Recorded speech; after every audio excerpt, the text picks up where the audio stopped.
Hello दोस्तों, मैं संजय देवर स्वागत करता हूँ और फिर से आपके अपने YouTube चैनल स्टडी स्टाइल में, जहां आज हम लोग देखने वाले हैं कक्षा 12वीं का जो जीव विज्ञान है इसका असाइनमेंट।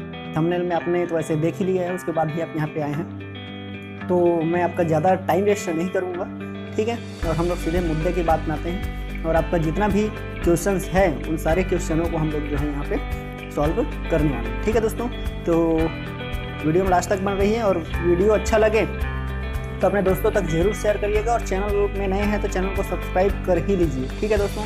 क्योंकि यहाँ हम जो है आपको कक्षा 12वीं का असाइनमेंट तो उपलब्ध कराते हैं और इसके आगे की जो तैयारी है वो भी हम करा ही रहे हैं। बायोलॉजी की सारी क्लासेस आपको प्लेलिस्ट में भी मिल जाएगी, ठीक है। तो आप वीडियो को देखिए और चैनल में बने रहिए, ठीक है दोस्तों। और मैं बोल नहीं रहा हूँ, आप स्क्रॉल डाउन कर रहा हूँ, आप जो है क्या करेंगे, इसको पॉज करके स्क्रीनशॉट ले लेंगे, ठीक है दोस्तों।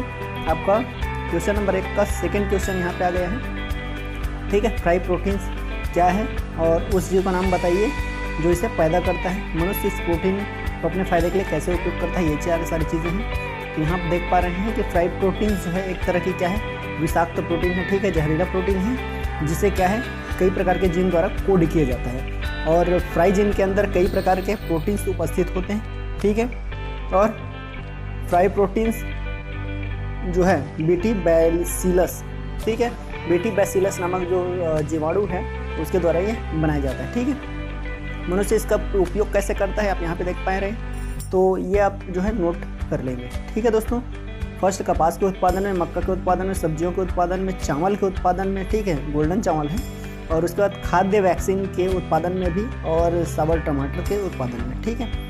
तो वो और उसके बाद आपका सेकंड क्वेश्चन यहाँ पे खाद्य जाल किसे कहते हैं, खाद्य पारिस्थितिक तंत्र का जाल का जो चित्र बना करके लिखना है आपको, ठीक है। तो खाद्य जाल बहुत ईजी है, इतने का आप चाहें तो पहले स्क्रीनशॉट ले लीजिए, ठीक है दोस्तों। ये खाद्य जाल जैसे पारिस्थितिक तंत्र में एक से अधिक खाद्य श्रृंखलाएं आड़ी तिरछी जुड़ करके एक जाल के समान संरचना बनाती है और उसी को हम क्या कहते हैं, उसी को तो खाद्य जाल कहते हैं, ठीक है। अथवा करके आप यहाँ पे भी लिख लेंगे क्या चीज़, खाद्य ऊर्जा का प्रभाव, यह प्रभाव लिख दिए गए हैं, ये प्रवाह है, तो यहाँ आप लिख लेंगे प्रवाह, ठीक, ये प्रवाह लिखेंगे हैं। खाद्य ऊर्जा का प्रवाह विभिन्न दिशाओं में होता है, ठीक है, जिससे एक खाद्य श्रृंखला के जीव का संबंध दूसरी खाद्य श्रृंखला के जीव से होता है जो कि खाद्य श्रृंखला कहलाती है, ठीक है दोस्तों। ये आप लिख लेंगे। यहाँ पे आपका डायग्राम बनाना था, आप ये जो डायग्राम बना लेंगे, देख लीजिए, ठीक है दोस्तों। ये डायग्राम आपको बनाना है आपके उत्तर पुस्तिका में, ठीक है। अब उसके बाद क्या है आपका आता है क्वेश्चन नंबर 3, ठीक है दोस्तों। अपघटन की परिभाषा लिखिए और इसका क्या महत्व है ये आपको बताना है। तो देखिए बहुत सारे मैं अभी देखा हूँ असाइनमेंट जो यूट्यूब में अपलोडेड है, उसमें खाद्य श्रृंखला के बाद जो आने वाली क्वेश्चन था जैसे अपघटन की परिभाषा लिखिए और इसका क्या महत्व है, तो वो लोग अपघटन की परिभाषा लिखे हैं और इसके टाइप्स लिख दें, इसका महत्व नहीं लिखे हैं, ठीक है। तो आपको इस सारी चीज़ों को ध्यान में रखना है, ये नहीं है कि कहीं से भी मिल गया तो उठा करके लिख दे, नहीं दोस्तों, अपना मनन भी करना है, उसके बाद फिर लिखना है, ठीक है। अच्छा नंबर चाहिए तो, और अदरवाइज तो आप समझ सकते हैं। तो चलिए देखिए इसका उत्तर, ये बहुत इजी क्वेश्चन है। सूक्ष्म जीवों द्वारा क्या होता है, जो जटिल कार्बनिक पदार्थ हैं उसका भौतिक और रासायनिक विघटन करके क्या है सरल पदार्थों में विभाजित कर दिया जाता है, यही हमारा क्या कहलाता है, यही तो हमारा अपघटन कहलाता है, ठीक है। अब इस प्रक्रिया में क्या है, कार्बन डाइऑक्साइड, H2O, खनिज पदार्थ, ये सारी जो है वापस से क्या है प्रकृति में ये सारी चीज़ें पहुंच जाती है, ठीक है। इस प्रक्रिया के द्वारा भूमि या फिर मृदा जो है वो भुरभुरी हो जाती है और साथ ही पौधों के मृत अवशेष जैसे कि पत्तियां, फल, फूल, है ना, और प्राणी के मृत अवशेषों का जो है विभाजन सरल पदार्थों में हो जाता है, ठीक है। यही था, इसका महत्व आप देख लीजिए। इसका महत्व क्या है, अपघटन के फलस्वरूप क्या है, पृथ्वी में पोषक पदार्थ का भंडारण जो है वो बना रहता है, इसका भंडार जो है बना रहता है। और साथ ही सूक्ष्म जीव, है ना, सूक्ष्म जीव अपघटन के द्वारा क्या है वातावरण को स्वच्छ, ठीक है, स्वच्छ बनाए रखने में मदद करती है। तो ये हमारा हो गया आपका क्वेश्चन नंबर 3 का। क्वेश्चन नंबर 4 हम लोग देख लेते हैं यहाँ पे। क्वेश्चन नंबर 4 है पारिस्थितिक तंत्र के विभिन्न घटकों को उदाहरण सहित जो है क्या करना है, वर्गीकृत करना है, ठीक है दोस्तों। आंसर देख लीजिए यहाँ पे। तो पारिस्थितिक तंत्र के विभिन्न घटकों को निम्न अनुसार जो है वर्गीकृत किया जा सकता है, ठीक है। आपको पूरा डिफाइन करके लिखना है, ये चीज़ मैं आपको पहले बता दूँ। उसके बाद यहाँ पे आप देखिए तो घटक हमारे पास 2 घटक होंगे, एक होगा सजीव, दूसरा होगा निर्जीव। ठीक है दोस्तों, अब निर्जीव में क्या क्या है उसी को देख लेते हैं, यहीं पे खत्म हो जाएगा निर्जीव। यहाँ प्रकाश, तापमान, जल, मृदा, खनिज, लवण, ठीक है, इतने हैं। अब यहाँ पे हम लोग बात करें सजीव, तो सजीव आपको पता है 2 प्रकार के होते हैं, एक है स्वपोषी, दूसरा है परपोषी। स्वपोषी यानी कि आपके पौधे आ जाएंगे और नीलहरित शैवाल आ जाएंगे, और उसके बाद परपोषी की बात करें तो उपभोक्ता आएगा और अब घटक आएगा। ठीक है, अब घटक में आप यहाँ पे देखेंगे तो जीवाणु, कवक और सूक्ष्मजीव, और वहीं पे उपभोक्ता में क्या है, प्राथमिक, द्वितीयक और तृतीयक उपभोक्ता यहाँ पे होती है। ठीक है, पारिस्थितिक तंत्र के घटक देख लीजिए, 2 हम लोगों ने देख लिया, जैविक या फिर सजीव घटक और अजैविक या फिर निर्जीव घटक। तो पहले हम लोग जैविक घटक को डिफाइन कर लेते हैं। यहाँ पे किसी पारिस्थितिक तंत्र में क्या है, पाए जाने वाले सजीव पदार्थ, ठीक है, उसके क्या होते हैं, सजीव घटक होते हैं, यही है। इसमें स्वपोषी आते हैं, उदाहरण भी बोला गया है, आप दे देंगे यहाँ उदाहरण, हरे पौधे हैं। यहाँ पे परपोषी में गाय,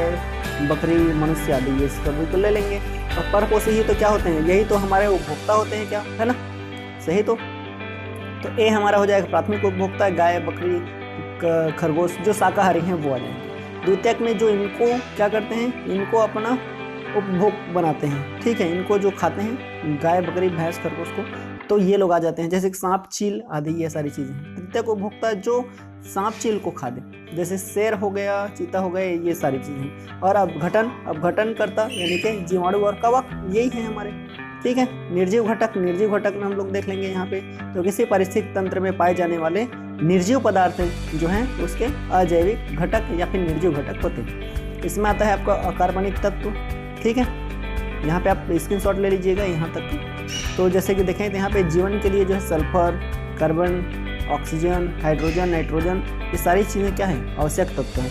सभी तत्वों का चक्रण जो है पारिस्थितिक तंत्र में क्या है, होते रहता है, और सबसे पहले इसका उपयोग जो है हरे पौधे करते हैं, आपको भी पता है, अर्थात उत्पादक करते हैं। ठीक है, पौधे को ही उत्पादक कहा जाता है। उत्पादकों से ये जो है जंतुओं में पहुँच जाते हैं, और यहाँ से जो है मुक्त होकर के पुनः क्या होते हैं, ये वातावरण में पहुँच जाते हैं, और ये चक्रण जो है निरंतर है ना, क्रम अनुसार क्या है। ठीक है, मतलब इसका सबसे पहले उपयोग पेड़ पौधे करेंगे, उसके बाद फिर उत्पादक के बाद उपभोक्ता लोग करेंगे, है ना, और वापस से ये फिर कहाँ, पृथ्वी में पहुँच जाएगी, फिर से प्रकृति में पहुँच जाएगी। उसके बाद देखें सेकंड चीज़ आपका आ रहा है, तो ये है कार्बनिक तत्व। ठीक है, जीवों के मृत्यु के बाद क्या है, कार्बनिक पदार्थ जो है वातावरण में मिलते हैं। ठीक, और इनके अपघटन से क्या है, अकार्बनिक पदार्थ पुनः जो है हमें प्राप्त होता है। नेक्स्ट है थर्ड जलवायु यानी कि जलवायु यह एक जटिल घटक है जिसमें प्रकाश, जल, वर्षा, तापमान आदि कारक आते हैं, और जलवायु पौधे तथा प्राणियों के वितरण को क्या करता है, ये नियंत्रित करके रखता है। ठीक है दोस्तों, क्वेश्चन नंबर 5 है, तो क्वेश्चन नंबर 5 आप यहाँ देख लीजिए।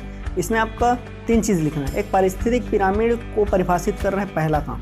सेकेंड काम आपका क्या करना है, ऊर्ध्ववर्ती और अधोवर्ती पिरामिड की क्या करना है, व्याख्या करके उदाहरण लिखना है। ठीक है दोस्तों, तो 3 काम है, पिरामिड को पहले परिभाषित करना है, फिर ऊर्ध्ववर्ती करना है, फिर अधोवर्ती पिरामिड की भी व्याख्या करनी है। ठीक है, तो हम तीनों यहाँ पे देख लेते हैं। पारिस्थितिक पिरामिड यहाँ पे आप देख लेंगे। ठीक है, मैं अब नहीं बोल रहा हूँ, स्क्रॉल डाउन कर रहा हूँ, आप जो है देख करके इसको लिख लेंगे। और चैनल में जो लोग नए हैं मैं उनसे रिक्वेस्ट करूँगा कि भाई चैनल को सब्सक्राइब कर ही लीजिए दोस्तों। ठीक है, आपके लिए इतना मेहनत हो रहा है तो थोड़ी सी कौन सा उसमें कुछ खर्चा लग रहा है ना, सब्सक्राइब करने से, बल्कि वो उससे हमें जो है मोटिवेशन मिलता है। और वीडियो को लाइक भी कर लीजिए। ठीक है, लाइक मेरे लिए नहीं, अपने लिए कर लीजिए। कम से कम ये होगा कि जब आप वीडियो को लाइक किए रहेंगे तो जो है इस वीडियो को पुनः ढूंढने में आपको जो है ज़्यादा देर नहीं लगेगी। ठीक है, अपना जो लाइब्रेरी है उसमें जाएंगे तो जो लाइक वाला जो आपका फोल्डर बना होगा उसमें ये वीडियो जो है आपको तुरंत से मिल जाएगा। तो इसलिए भी वीडियो को लाइक कर लीजिए। ठीक है, तो चलिए दोस्तों, आज के लिए इतना ही, मिलता है नेक्स्ट वीडियो में। तब तक के लिए बाय बाय, जय हिंद।